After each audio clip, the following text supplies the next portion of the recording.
Hey, avez-vous le pied marin? Moi, je ne l'ai pas vraiment. En fait, il n'y a aucun être humain qui est vraiment adapté à la vie aquatique. Hein? Mes doigts sont pas palmés. Puis moi, ben, en tout cas, je flotte comme une brique. Aujourd'hui, on se trouve dans le parc marin du Saguenay-Saint-Laurent. Ça va être vraiment intéressant parce qu'on découvre les oiseaux de mer.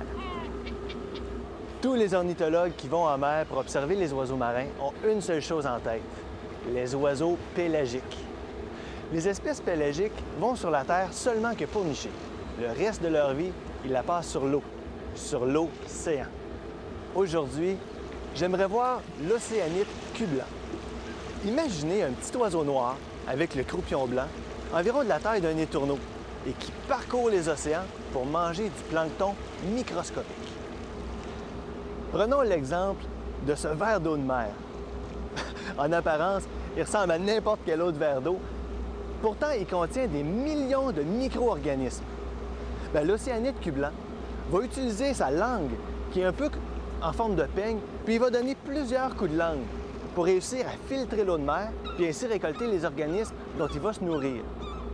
Ça, c'est vraiment une belle adaptation d'un oiseau à son habitat. En quittant le quai, notre bateau passe près de quelques îlots rocheux où on pourra peut-être observer le cormoran à aigrette en train de se faire sécher les ailes.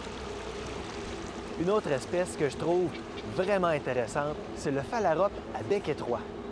C'est une espèce qui niche dans la toundra, mais qui migre et hiverne en mer. Les phalaropes s'alimentent de petits invertébrés qu'ils font remonter à la surface par des déplacements circulaires. Notre bateau continue de s'éloigner de la côte, puis on voit presque plus de cormorans et aigrettes. Mais ici, c'est une zone où la mouette tridactyle est abondante. C'est un oiseau qui niche sur les falaises côtières, mais qui peut s'aventurer loin en mer pour s'alimenter.